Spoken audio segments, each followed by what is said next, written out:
Hello everyone and welcome to some important news from the Candidates Tournament 2024. We are not going to spill the beans just yet. First, let's check out the game as it is a very important one for this particular topic. Gukesh has the white pieces and he opens with pawn to e4. His opponent, French Grandmaster Jules Moussard, replies with pawn to e5. Knight to f3, knight to f6, and now knight captures on e5, going for the classical variation of the Petrov, d6 and knight back to f3. Knight captures on e4. And now standard is to go for d4, but Gukesh goes knight to c3. He wants to play for a win, and he goes for this knight to c3 line, which offers white very interesting options. Knight captures on c3, d captures, and now bishop to e7. If you are interested in playing this knight to c3 line, sometimes the black will play bishop to g4 against you, which is a really bad move because you can just attack it, and then after he moves the bishop to h5 because he wants to control this diagonal. If he just moves the bishop back, then he lost the tempo, and if he plays this, then you play queen d5, you attack b7 and his bishop, he will have to capture, and you will have won the bishop pair, and you will have an excellent game. So that's something that you need to know if you play this line. On certain levels this happens quite often. So bishop to e7, of course this is the top level. Bishop to e3, we have castles, and now queen to d2, preparing queenside castles, knight to d7, and queenside castles. We have knight to f6, bishop to d3. So far all of these are top moves, been played many times. Rook to e8. And here usually they continue with some like rook h to e1. There's even a game where rook to g1 was played. Some h3, h4 moves are known. Also king to b1 is a known move. But here we have pawn to a3, and it is now as of move 11 that we have a completely new game. So okay, Gilles replies with pawn to d5, grabs more space in the center. Now the bishops are free to roam the board. Rook h to e1, and now bishop to g4. We have h3. Gukesh allows the doubling of the pawns in order to open up the g file to attack the black king, and that's exactly what happens. Bishop captures, g captures, and queen to d7. Gilles goes after the h3 pawn, and Gukesh says, have at it. Rook to g1.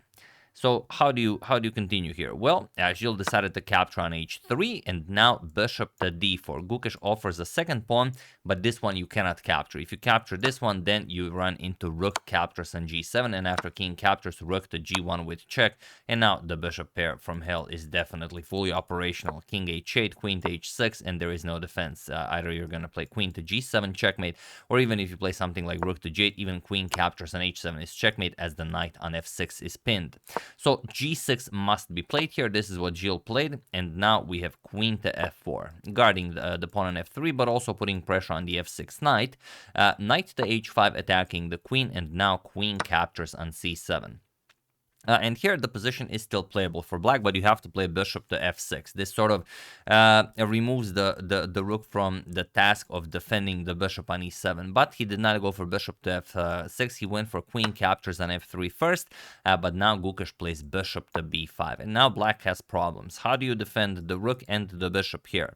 Best would be to play queen f4 check and just trade queens. But it's still not as simple, because after knight captures on f4, yes, if you play bishop captures on e8, you have knight to e2 check, also winning the exchange, but the rook can simply move, and you still have the same problems here. So white will be much better here. But in the game, queen captures on f3 was played, and after bishop to b5, now rook 8 to c8 was played, giving up another pawn in order to save the exchange. Queen captures on b7, and now rook to b8, attacking Gukesh's queen, queen to a6, and now rook e to d8. So saving the material, but keeping a very difficult position. Bishop to e2, attacking the queen. We have queen to f4 with check, bishop to e3, and now queen to e5. And here Gukesh has to figure out how to continue. He is now much better, of course, and he can even play something like bishop captures on h5, remove material from the board, and then also pick up the a7 pawn, and he will have already two connected pass pawns that are ready to be pushed up the board. However, queen captures on a7 was played first, and this allowed Gilles to play knight to f4, which reintroduces the knight into the game. Bishop to f3, putting pressure on the d5 pawn, and now comes bishop to d6. And here there are many moves you can play, but there is one that pretty much solves the game for Gukesh, and that is queen to d4. It was not played in the game, which is extremely relevant, but just to show you, after queen to d4, there's no move for black. It's just that bad of a position. Whatever you play, if you trade queens, then something like rook captures on d4, the knight is hanging here, so you have to defend that. And if you move the knight, then you can also capture the pawn here. Now you're up 2 pawns, and you have 3 connected pass pawns. So there's no question about this. And if you don't trade queens, let's say you want to avoid a queen trade, still doesn't help you. Bishop to g4, and where do you put your queen? It's really not a lot of good squares here. And again, if you trade, it's really bad. So that's the problem here. You could also go under the mask of the rook, but that's no fun. So yeah, queen to d4 was just an amazing resource for Gukesh here. But he played rook to d2. He wanted to improve his position first before going for any captures, and also he can now bring the other rook to d1 and just pick up the pawn on d5 cleanly, and that's it. Wrap up the game this way, but he missed a great resource for Gilles Moussard, and Gilles found it. So feel free to pause the video and figure out what Gukesh missed here while I give you a couple of seconds.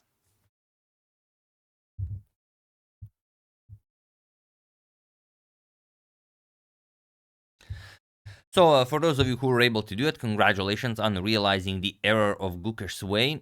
His rook on d2 blocks the d2 square for his king, and that is crucial here. And for those of you who just want to enjoy the show, it is bishop captures on a3. Here it's so strong, I can even do it in slow motion. I know you guys really love that. Yeah, bishop captures on a3.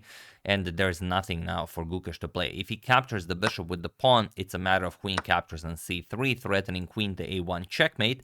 And now if you play something like bishop to d4 to attack the queen and stop that, now queen captures on f3, wins the bishop, and now you're just up material with black, and you have a much better position. This is objectively winning for Gilles Moussard. But after bishop captures on a3, if you play queen captures on a3, which looks like it could solve all of your problems, now comes rook to a8, attacking the white queen. If you move the queen, rook to a1 is checkmate, and if you don't move it, I mean, you're going to lose the queen. And even if you try something like bishop captures on f4, threatening the black queen, still just rook captures, because the rook on d2 is blocking the king from escaping here. Whatever you play, bishop captures on e5, rook to a1, again checkmate. So this rook to d2 move that the Gukesh played, it's hard to say, but it could have been the worst possible move that you could have made on the board. It's I mean, it comes as a useful move if black does not have the resource of bishop captures on a3, but if he does, then it's game over for Gukesh. Now he played rook to d4. He had to admit that the move was really bad, and now he freed up the d2 square for his king, but it doesn't matter. Now Gilles just collects all of the material. Bishop captures on b2, king to d2, and now knight to e6, continuing in the strongest way possible, which is usually what happens when you blunder. Then your opponent, all of a sudden he starts playing like an engine. It's what always happens. Like I remember in my tournament games, like whenever I made a mistake, and then okay, my opponent took advantage of that mistake, and I was really resilient. I wanted to fight, and I was like, okay, now he's bound to make a mistake. At least one mistake in 30-40 moves. But no, of course they will play every move an engine move. But yeah, okay, rook to d3 was played. Now bishop captures on c3, taking everything. Rook captures on c3, d4 now attacking both rook and bishop.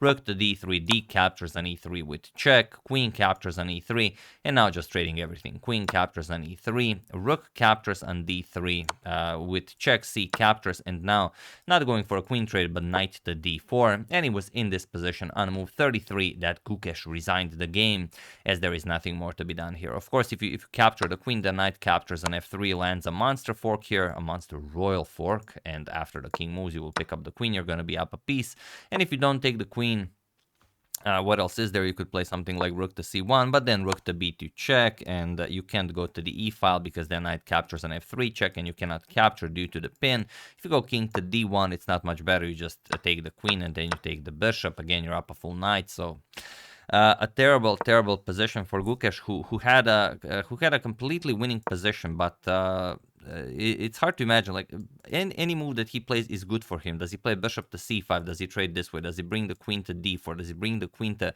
a4, sort of a slow playing the position, and then to d4? Even this is possible. But this rook to d2 move, like I said, could be the worst, absolute worst move on the board. And even Gukesh is not resistant to those kind of moves from time to time, as it would seem.